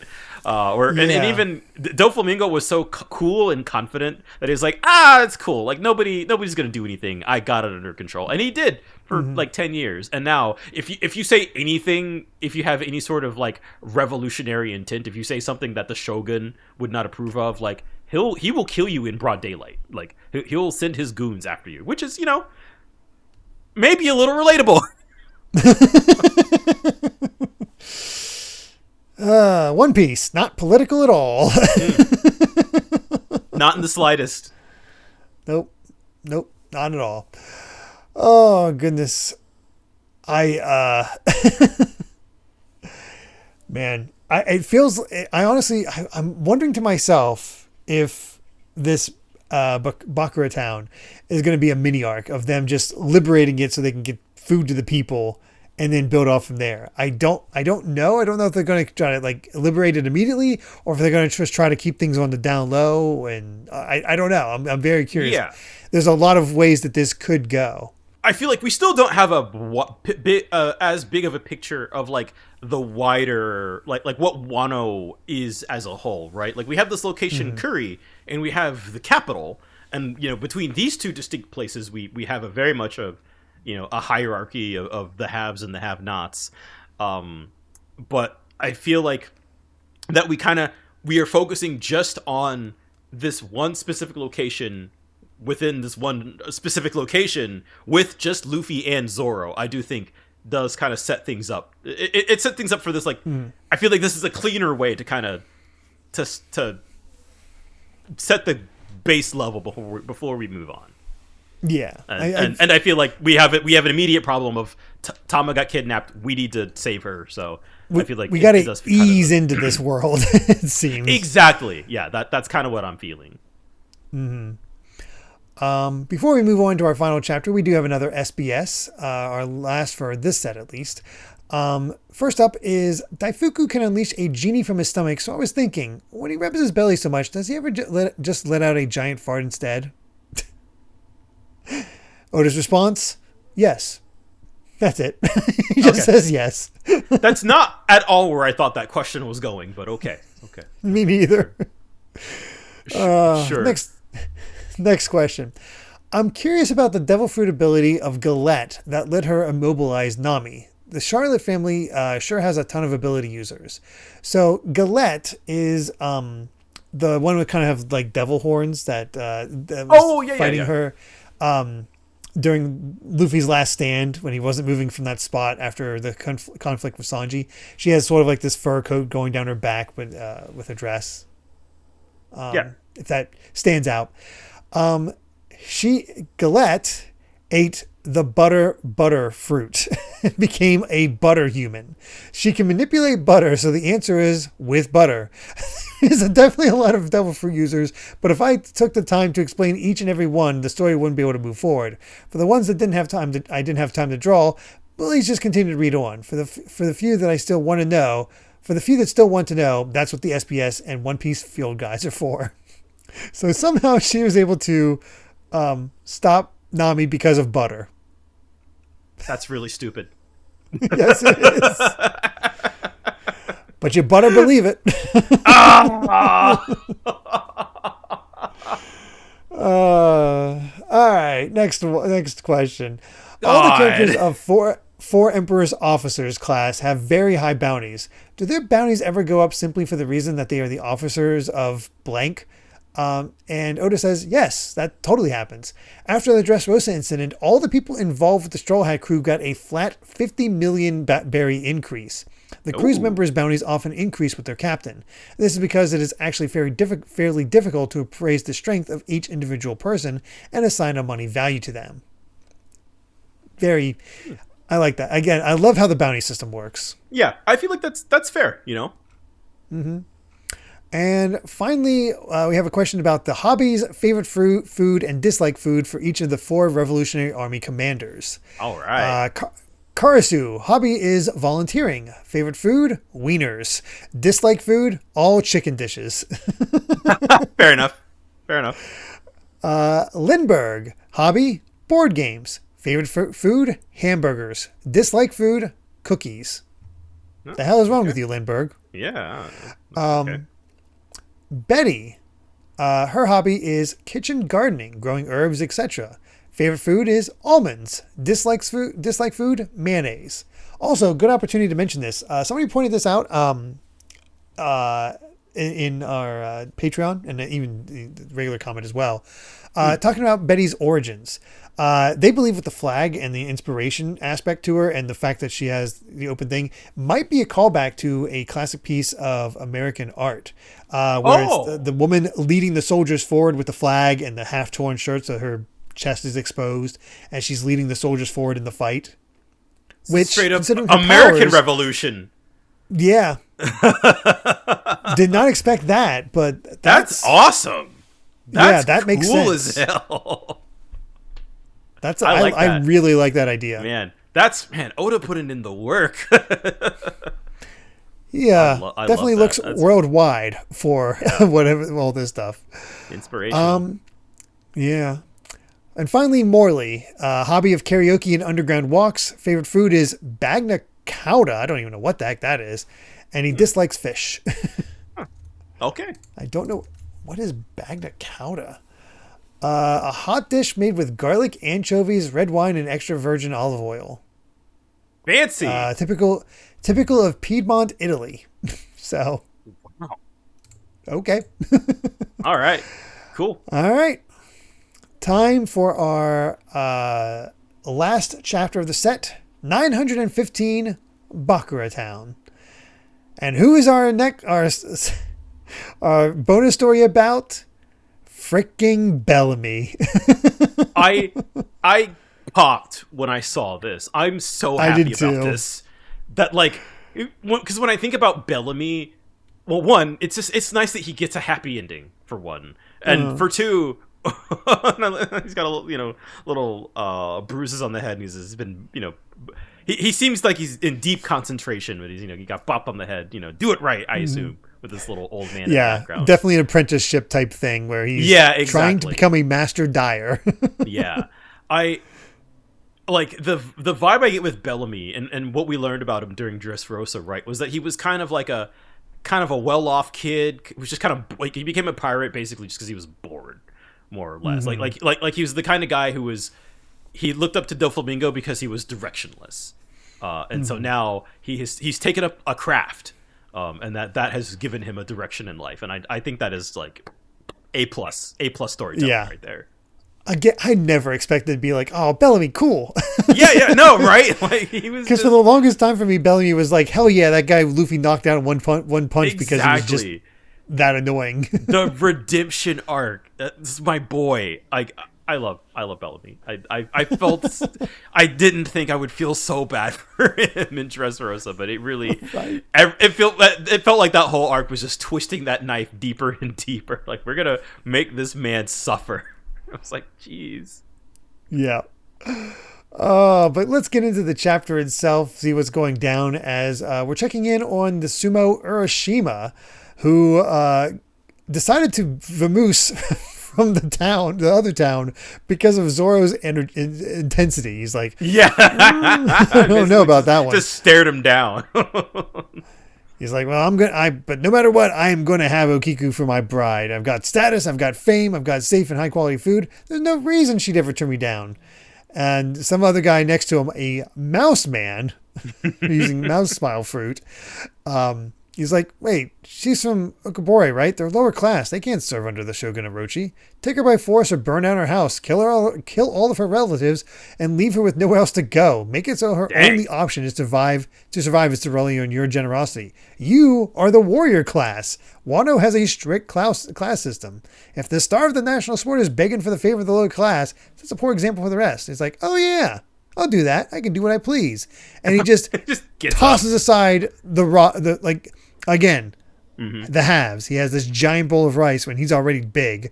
Yep. And just tosses aside so much of it just clatters along with all of it. And the old couple that runs the place was like, did the taste displease you? It was like, no. See that raccoon dog there? Yeah. Oh no, Chopper! That Tanuki, has been our pet for years. Cook it. Raccoon dog is my favorite. It's like, what the hell? Oh, yeah. No, I feel like, especially even just on the fact that, like, Bakura Town has, like, sumo wrestlers, right? Like, they can afford to feed these guys so that they just get huge. And that this man just throws away a bowl of rice. And I feel like it is very, very clear, right, that Oda puts that right in center frame. It's like, okay, yeah. Here's the lifestyle of the people who never wanted for anything in their life except the bride, apparently. Apparently. But then we go to the mansion in Bakura Town. Basically just talking to the Gazelle man. He's like, very speedy, like your reputation. So is that the one? The poor thing looks like she's about to burst into tears, and Tom is like, I'm not going to cry. I love how the Gazelle man, after running 200 kilometers an hour, getting away, carrying her, is like, oh God, my say's killing me. I'm wondering if that is because, much like with Luffy, if she was like bopping him on the side the whole time. And then we have another lion face still talking. It's like, out of my sight, Gazelle man. Shut up with your whining and build up some stamina, for crying out loud. Shamed. And he's like, I wasn't talking to you. Don't look back at my face. And it turns out that I love how we have this fake out where it looks like a lion man, a lion mink type thing. Yeah. And like, no, it's just a lion belt. Yes. I love it. It's like, poor Tama's just crying. It's like, he's scary. He's got a lion on his tummy. And you're right. Like, it's just like this burly, hairy man. Like, this is kind of a horrifying sight for a little girl. He just has a lion on his stomach for some reason. And my theory has immediately been kicked out the window. I completely forgot about this. Hold'em, a headliner, lion, smile, fruit. So, not based on Devil Fruit. Okay, well, so it's good to know the contradiction. In that case, I don't know how the hierarchy is decided then. So I guess we'll pick it apart. I do know. I'm sure Oda will have a graph at some point. Yeah, I think gifters and waiters were mentioned in Zoe. I'm pretty sure. Yeah, yes, because they were I think ordering each other in terms of what's his name, Jack. Oh yeah. Like I think headliners are new though, so I think that's why we're getting a bunch of them. But. This guy's hilarious because he beats on the lion and it's like, what's with that rebellious look? And the lion immediately reaches down and swipes at his balls. The patented family jewels attack.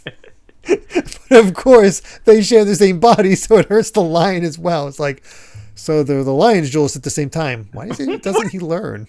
What a bizarre character. I love he's writhing in pain on the ground trying to interrogate Tama. It's like, answer me, girl. How did a child like you tame that baboon? My followers witnessed you do it, and then, it's like, we must assume that you have real devil fruit powers, which of course, we have the is it Hitetsu? Right? Yes, saying that your ability, while helpful, is also desirable to the enemy. You must not use it in the presence of others. So, of course, it's only natural that with a fairly helpful devil fruit, that she would get caught using it. I'm just good with animals, I guess. They always like me. He's like, but I heard you tore off your cheeks. Let's try it out. Bring me pliers. And she's like, oh God, big bro, help me. It's like, good God. Yeah. No, dude, I've known Tama for 5 chapters. If anything happened to her, I would kill everybody in this manga and then myself. Exactly. She is absolutely precious in a way that Momonosuke never really was. She was a little too bratty. Yes, exactly. She has that brattiness to her in the same way that he does, but it's toned down a lot and emphasized the cuteness. Yes. But also... And she's broke. Feed this poor girl. She's broke, and in the short time that we've known her, we've had enemies threaten to put her in the pleasure district and use pliers on her cheek. Keep this child safe. Luffy, destroy them all. Yes, and of course, dude, as they're riding on Komachio into town, that those faces from Luffy and Zoro, they're like, we are ready to raise hell. And as soon as he gets in, it's like, Tama, we're here to save, and it just immediately gets covered by Okiku. It's like, no, you can't say that. It's like, who are you people? All the people in this town are the cohorts of the ones who took Otama. And they're like, I don't have any record of you. And Luffy immediately just down. Yep. Supreme King, whatever. Dude, again. You say something? Oh, no. There's a dialogue there, not you. Okay. That's how there's just like, what happened there? It's like, oh, did you say something? It's hockey. Yeah. Wait, what were you about to say? I'm sorry. Yeah, no, it is great that, again, I feel like since we are really dealing with just kind of, we're still dealing with the kind of the guys at the bottom of the rung, right? Luffy can just down them, just next. So it has been super satisfying. And again, especially after just how much this poor boy went through the ringer during the whole Cake Island, and here he is again, just like always the strongest guy in the room. So it's pretty great. And Okiku has to break it down why they need to have a bit more of a stealth approach, because it doesn't seem like anyone here would tell us, but some of these look like normal people who wouldn't want to fight. And she says, the villagers have always lived here. This was a lively castle town originally until 20 years ago. One day, Orochi's henchmen came and seized whatever houses they desired. They left only the merchants handling necessities, and the rest were driven out. That's Bakura Town. So the only people that are actually, normal are merchants. Yeah. Well, yeah. Other than the merchants, they're all, And all of a sudden, a sumo wrestler comes flying towards them with a giant hand mark on his belly. Yeah. Which is just great. Thrown from the match. It's like, oh, geez. And, well, there's Urashima. He's unstoppable. There's any way to defeat this man, the champion of Flower City the champion of Flower City, our Yokozuna. And he is a big dude. Yeah, I mean, I love that. Of course, we're in Japan. We got to start with sumo wrestling. Yep. I also like that we're not dealing in berries. Our currency is coins. That is actually 500. I didn't even realize that, but you're totally right. Yep. It would make 500 sense. Gold coins to anyone who can defeat Urashima. They don't use the standard currency. Oh, that's so good. Mm-hmm. And of course, Urishima's all confident. He's like, as many challenges as you want, as long as you can fit within the ring. It's like, he's beaten 19 already. He's like, okay, all according to the plan. The prize is ours. Like, we're going to wear him down and get that prize. Okay, all right. And we have our announcer saying, out of that total of 19, how many broken bones have we had? I love that his little mic is a tiny snail. Yes. You can see it on top, so it still fits within the world. But the transponder snails are access to electronics, essentially. Great. But how many broken bones? We've got 10 broken arms, 10 broken legs, 52 broken ribs, 4 broken skulls, and 7 broken spines. Good God. 88 bones in all, and 4 contestants gone missing. So this Urashima guy is no joke, at least when it comes to the normal folk. And he's so powerful that you can't even really bet on him. You know what it's just how do you make money? So he's preparing to go against them, and he immediately sees Okiku with them, and he's like, he just knocks him away. He's like, "You came to see me after all. You've made up your mind to be my wife." And all the women are just like, "His wife?" Yeah, it's like all these random women. He has a betrothed. Right, like it's a scandal. And she's trying to hide behind Zoro. It's like you realize you can't actually hide behind me. Yeah, again, the size difference is so funny. And again, I love after you sort of get like, okay, that she's clearly had an eye on things, but like I feel like you can kind of tell like, oh, the cutesy innocent girl's kind of an act. And turns out that as she was trying to take care of Utami, he's like, hey, we're having a public event in Bakura. I'm going to put on a show, so if you're interested, you should absolutely come see. So that's why he's like, oh, she came and see. Oh, right, yeah. So bring her to me, boys. It's like, oh, you're such a player, bro. And Luffy's just like, hey, we're looking for someone. She's a little kid named Tama. Tell me where to find the boss in this town. She's bound to be there.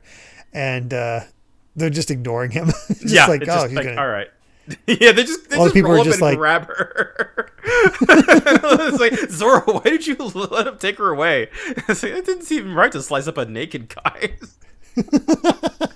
God, I'm like, Zoro, why did you let that happen? But I think he's already sort of analyzed her strength, because it's like, wait, she's from outside. She's not high enough to enter this place. Kick her out. She doesn't deserve to be here. And he's like, and that's when he starts, Urashima starts going, silence, commoners. From the perspective of the warrior class, you're all chattel. Whether any of you live or die is up to me. So come on, Okiku, come and be mine now. Got a real Gaston energy to this. Yes, very much so. Oh.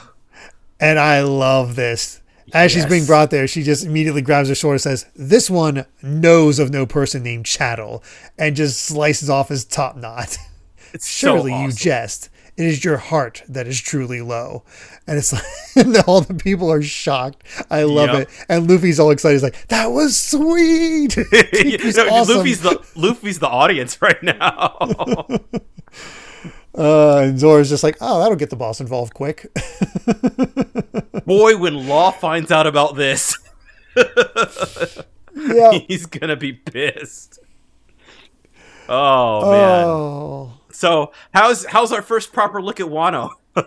I'm loving it. I've got just sweet girl, expressive girl, Tengu guy, and samurai girl. It's like, okay, we've got some ones. This has to be like maybe the strongest like introduction to like we go to a new island and we have a new cast of characters. Like everybody here is like everybody's on point. Like just great designs, all unique personalities, some great humor. Even kind of, even the baddies are kind of fun with we're gonna hold him in his weird ball punching attack. Like there's a lot to really enjoy sumo, here. Like it's like I said, it feels classic One Piece, where we're just getting introduced to a bunch of different characters. We have a small set, got the confidence of Luffy and Zoro. It feels very reminiscent of East Blue or them wandering to any one random place where they're just sort of like whatever. But Luffy using Supreme King Haki just on all these just random guys. It's just like, all right, we're not even gonna bother with it. So it really does. It does feel like a little bit of a victory lap after what happened. We kind of need this sort of stuff to rebuild back up after the insanity that was escaping Big Mom. yeah, exactly. So it's great. I feel like we're kind of hitting all the classic One Piece tropes. We're getting into the how the society works. Very classical Japanese with also that modern twist of just the beauty of nature that has been poisoned by capitalism, and not even just capitalism, but like the military industrial complex, I guess. Just like Kaido's all about weapons. He's all about corrupt leader. that overthrew the last government. So yeah. It's just all that fun stuff. It's all the hits. So man. Goodness. Our first proper set will be here for the next like 8 months. So we enjoy it. I'm excited for it. I'm so far what I've seen, I am very impressed with. I know it's a long one, tore people down, but again, our one set for us is like a month and a half for most people. So. Exactly, right? Like none of this has felt like, and of course it's just 5 chapters plus the 2 from last week, but it's never been like, oh, it's dragging, nothing is happening. Like it is kind of moving actually. It feels like we covered a lot of ground and did a lot of world building in these 5 chapters. So it's felt dense. Yeah, very much so. Just a really good time, and we are never going to have a really short episode ever again because we were. I looked at the time. I thought. Yeah, I was like, oh, it's probably about an hour and a half. Like, oh god. I don't even know what we talked about in so much depth. I think exactly. It's just the characters and settings. yeah, it's just all so good. It's just fun to talk about. That's all it really comes down to. So. Yeah. There we go. With that, I believe we've said all we've wanted to say about chapters 911 to 915 of One Piece. Thank you so much for listening, and you can find more of my ramblings and stream VODs over at BitNerd Games on YouTube or simply BitNerd on BlueSky. And Brandon, where can everyone find you at? I am Brandon Bovia on Twitter and BlueSky, talking about anime, manga, games, and my job. And just ready to come back next week for more One Piece because, man, I just can't believe we're in Wano. Again, knowing, next week will be up to 920 and then, 925 after that. Like, I'm pretty sure like the next 2 sets are, there's got to be some big stuff coming up. So we're going to hit the ground running. I'm ready. Kind of curious what we're going to get to experience for episode 200. Yeah, that's right. Yeah. Wait, cause, this is 197, right? Yes, so we got three in 3 weeks we'll have that. So holy moly. Let's see. So it'll be to 930. 926 to 930 yeah. is episode 300. Not 300, episode 200. Jeez, I'm getting ahead. Yeah. God. Yeah. Whoops. I think that'll be a good one. I think so. Yeah, man, I'm excited. Yeah, no, this especially given that this wasn't that long ago, and while the latter parts of Wano are more fresh in my mind just because it has been a little bit, but it's been fun to re-experience, kind of like, all right, this is how things start. This is how we kind of start the building blocks. So I'm ready to see how it all kind of comes together slowly over 140 chapters. Unbelievable. Yeah. So, if you'd like to help us out more, you can support the podcast over at patreon.com/DerrickBittner. That's DerrickBitner to listen to the next episode ad-free 3 days early, as well as patron-exclusive bonus episodes. And make sure to return next time as we discuss chapters 916 to 920 of One Piece. So until then, my friends, bye. Remember to take life one piece at a time.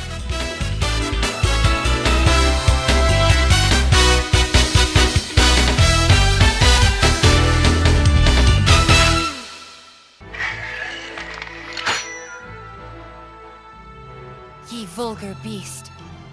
The only filth before me is thine own heart. Huh?